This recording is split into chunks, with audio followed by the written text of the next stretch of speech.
Parce qu'il y a eu ce message que vous qualifierez comme vous le voudrez, bien sûr, mais certains diront fort quand même du président ce soir. Et il dit, s'il y a beaucoup d'extrême droite au Parlement européen, s'il y a une minorité de blocage, alors l'Europe sera bloquée. Et il donne cet exemple très concret pour parler aux Français, on comprend bien le but.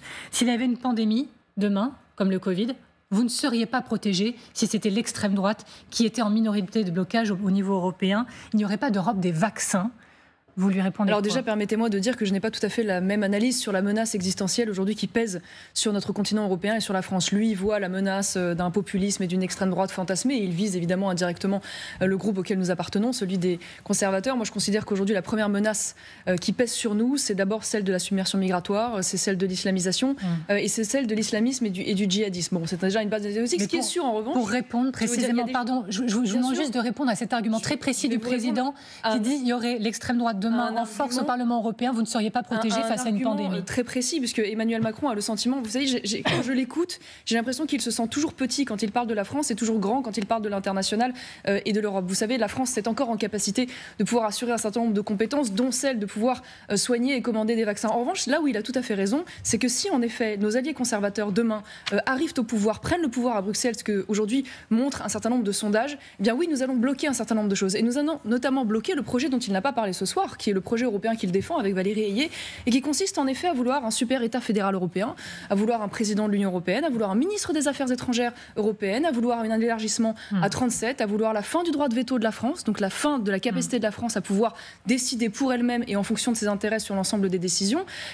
Une Europe demain qui pourrait en effet s'occuper, il ne l'a pas rappelé ce soir, mais selon son souhait, de l'éducation nationale, en effet de la santé. Oui, je vous le dis, si nous arrivons au pouvoir, nous allons bloquer ce projet fédéraliste européen. Alors il dit autre chose, le président. Il dit que trop d'extrême droite, en somme, au Parlement européen, ça affaiblirait la France. Et il dit ces mots, je le dis par patriotisme. La question du patriotisme, ça vous parle, ça, Marion Maréchal.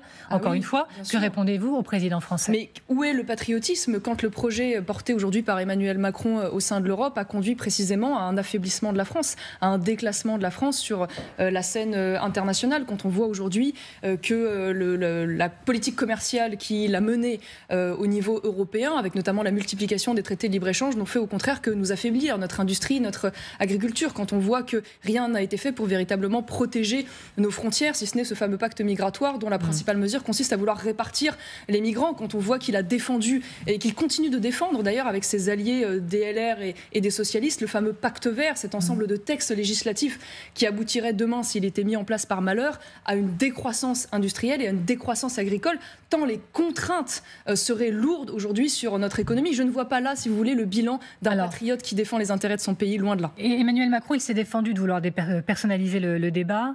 Il dit, moi je vois l'intégralité des oppositions, quand elles sont en débat ou sur les plateaux de télévision, qui sont surtout en train de viser, et il parle de l'extrême droite, le président de la République. En gros, moi je n'y suis pour rien. Et puis j'ai une responsabilité, c'est de prendre la parole face à l'abstention, à aller voter le 9 juin. Ceci dit, vous pourriez porter le même message que lui, contre l'abstention pour le vote le 9 juin. Quel culot incommensurable quand même, d'aller aujourd'hui aux 20h nous expliquer qu'en réalité il ne prend pas part au scrutin, alors qu'il passe la moitié de son interview à expliquer qu'aujourd'hui il faut battre la pseudo-extrême droite, battre la menace des populismes et donc d'une certaine manière indirectement évidemment voter pour lui et voter pour l'Europe telle qu'il la défend. Et puis au-delà du culot, le niveau de déconnexion. Quand j'entends aujourd'hui cet homme expliquer que les Français sont satisfaits aujourd'hui de cette Europe, veulent l'Europe telle qu'il la défend lui, je crois qu'il n'écoute pas au quotidien la souffrance des Français sur ce sujet, qui sont extrêmement critiques de ce bilan européen. Vous avez lu peut-être la dernière étude de la Fondation Politique menée par... Mais ne pas vouloir sortir de l'Union européenne ne veut pas dire qu'on n'est pas extrêmement critique. Il y a très peu d'électeurs et même des électeurs d'extrême droite qui désormais veulent sortir de l'Union européenne parce qu'ils se sentent protégés. Il y a même une demande de plus d'Europe. Je ne suis pas du tout d'accord avec vous. Il y a une différence entre vouloir sortir de l'Union européenne et être satisfait de cette Union européenne-là. Je crois qu'aujourd'hui, l'immense majorité des Français, en effet, croient et souhaitent avoir un échelon européen qui soit complémentaire de l'échelon national, mais ils ne sont pas satisfaits aujourd'hui d'une Union européenne qui est devenue, une colonie numérique des États-Unis colonie économique de la Chine et qui est en train de devenir une colonie de peuplement de l'Afrique. Je ne crois pas du tout que ce bilan-là soit satisfaisant. Je voudrais vous interroger sur des annonces très concrètes du président sur les questions internationales. La France annonce, par la voix du président ce soir, céder la cession de Mirage 2000.5 à Kiev. Vous faites partie, je crois, de ceux qui disent régulièrement attention à la mise en risque de la France à chaque fois que nous passons un cap, nous passons une étape. Celle-ci, vous la jugez louable ou regrettable? Oui, mais en fait, j'ai le sentiment, je vais vous dire, depuis maintenant des semaines, que Emmanuel Macron passe beaucoup de temps à parler de l'international et de l'Ukraine pour ne pas avoir à parler de la France. Et j'ai quand même un petit sujet là-dessus, c'est-à-dire que moi, je veux bien aujourd'hui avoir les élans bellicistes d'Emmanuel Macron qui chaque jour va en effet de plus en plus loin dans l'implication de la France dans ce conflit, alors même qu'il est aujourd'hui incapable de ramener la paix civile sur le sol français. Je suis désolée de parler des choses qui touchent directement les Français, mais on a juste un territoire aujourd'hui en Nouvelle-Calédonie qui est au bord de la guerre civile, dans lequel la paix civile n'a toujours pas été rapportée. Pardonnez-moi, je vais quand même insister sur ma question qui est très concrète, sur cette annonce des Mirage 2000.5. Je vais insister pour l'Ukraine, sur aujourd'hui un État qui n'est pas capable de l'amener l'autorité sur notre sol, qui n'est pas capable de lutter contre le narcotrafic, qui voit aujourd'hui la criminalité exploser et qui n'est pas capable d'appliquer d'obligation de quitter le territoire et qui va aujourd'hui aller expliquer au monde entier qu'il va faire une armée européenne, une défense européenne. Vous ne nous direz pas ce soir, problème en Ukraine. Vous ne nous direz pas ce soir si vous trouvez que c'est une bonne ou une mauvaise chose d'aider, d'armer un peu plus l'Ukraine. J'ai toujours été extrêmement clair, moi, sur le sujet de l'Ukraine. Depuis le départ, je considère que la France doit pouvoir aider l'Ukraine sur le plan humanitaire, logistique, financier. Je souhaite en revanche qu'elle ne puisse pas s'aventurer dans une forme de co-belligérance qui consisterait à faire en sorte que demain le sol russe puisse être touché avec des armes françaises. Donc c'est très clair. Et je ne souhaite pas non plus qu'il puisse y avoir l'envoi de troupes en Ukraine. Et je considère qu'aujourd'hui, être solidaire de l'Ukraine ne doit pas signifier ou impliquer qu'on rentre en guerre avec la Russie. Et donc je ne suis pas d'accord avec cette position. Et derrière cela... Lui, il estime qu'on n'est pas dans l'escalade et que les limites, la limite est fixée par ce que font les Russes. Nous n'avons jamais été dans l'escalade. C'est ce qui s'affiche sur l'écran. La réalité, c'est que c'est l'argument qui est tenu depuis maintenant des mois et des mois. Au départ, on n'envoyait que des armes défensives, puis ensuite des armes offensives, et puis ensuite on a dit qu'on n'enverrait pas de troupes. Mais que craignez-vous dans le fond? Que craignez-vous de Vladimir Poutine, Marion Maréchal? Vous craignez quelles conséquences? Non mais simplement une chose très simple, que nous sommes aujourd'hui face à une puissance nucléaire et que dans ce cadre-là, eh bien, on ne s'amuse pas, à rentrer dans une forme de co-belligérance alors que nous ne sommes pas encore en guerre avec la Russie. Je ne souhaite pas que nous le soyons, à prendre le risque qu'un jour nous puissions l'être directement, sauf à assumer que demain la Russie, mais qu'ils le disent directement aux Français, puisse répliquer directement par des attaques sur le sol français. Maintenant, je dis une chose, c'est bien gentil de vouloir en effet jouer avec le feu, mais ayons quand même conscience de la situation aujourd'hui de la sécurité de la France et de l'armée française. Nous avons aujourd'hui la capacité de pouvoir tenir plus de 3 jours de munitions, l'incapacité de pouvoir tenir un front de plus de 100 km en cas de guerre de haute intensité. C'est 1000 km en Ukraine. Nous avons 200 chars quand chaque jour en Ukraine, c'est 20 chars qui sont détruits. Donc à un moment donné, je crois que quand on parle de renforcer la défense de l'Europe, avant de parler d'utopique armée européenne, commençons déjà par renforcer le système de défense français, par donner des commandes publiques, par rapatrier des filières stratégiques comme les munitions, donner de la visibilité à de la commande d'État. Et ensuite, peut-être pourrions-nous éventuellement avoir la prétention de jouer sur la scène internationale. Marion Maréchal, vous savez ce qu'il vous répondrait le président? Il vous dirait les protéger, eux, c'est nous protéger, nous sommes en danger. Et regardez, ces commémorations le prouvent. Des hommes sont venus libérer nos vies, notre liberté. Pourquoi ne le ferions pas aujourd'hui? Est-ce que je peux vous soumettre une image? Allez-y. Je vous soumets une image, une des images fortes de cette journée. C'est quand Volodymyr Zelensky se retrouve, regardez, elle est là cette image, avec un vétéran. Oui.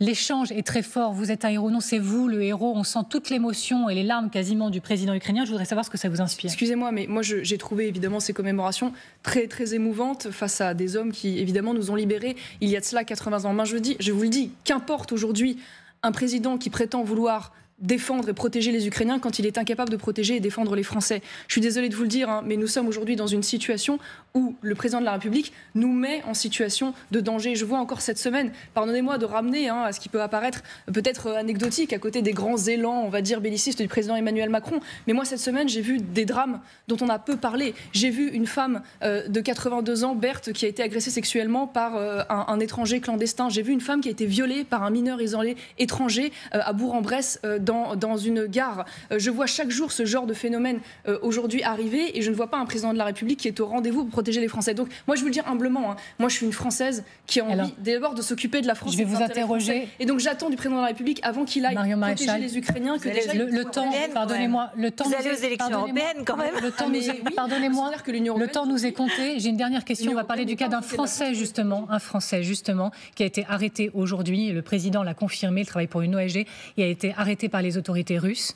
Que faut-il faire? Faut tout faire face à la Russie face au cas de cet homme. Tout faire pour faire libérer ce Français, ça m'apparaît la moindre des choses. Vous le voyez comme un geste supplémentaire de défiance de la Russie vis-à-vis de la France? De toute façon, nous sommes évidemment en situation de défiance et vu les circonstances, malheureusement, ça ne va pas aller en s'arrangeant. Je dis juste une fois de plus qu'avant de passer la moitié d'un 20h de TF1 à parler de la situation internationale, j'attends du président de la République qu'il réponde d'abord à l'urgence de la situation quotidienne française. Et je n'ai pas vu ça ce soir. Et j'ai vu un président de la République qui, en effet, s'est exprimé dans un magnifique décor, une abbaye, on a entendu les cloches sonner. Moi, ce que je demande à ce président de la République, simplement que ce patrimoine-là ne soit pas simplement un décor pour se faire valoir, voilà, mais que cette civilisation qu'il a mis en valeur à travers cette interview reste vivante. Or, aujourd'hui, malheureusement, que ce soit au niveau français ou au niveau européen, rien dans sa politique ne permet à cette civilisation de pouvoir perdurer et survivre. Marion Maréchal, je vous remercie d'avoir été avec nous pour réagir à ces prises de position du président français. Effectivement, le rendez-vous maintenant, c'est dimanche dans les urnes. Merci d'avoir été avec nous. L'annonce donc forte du président concerne cette session de Mirage 2000.5 à Kiev. On va réécouter le président français. Concrètement, qu'est-ce Aujourd'hui, dans notre beau pays, notre drapeau, le drapeau français, est insulté et brûlé tous les jours. La haine contre cet emblème ne fait qu'augmenter. Et vous, avez-vous ce drapeau chez vous? Est-ce que vous le portez haut et fier? Si ce n'est pas le cas, achetez-le dès maintenant sur notre site. Le lien est dans la description. Merci. Montrons-leur que nous ne baissons pas les bras et que nous sommes fiers d'être français. Vive la France!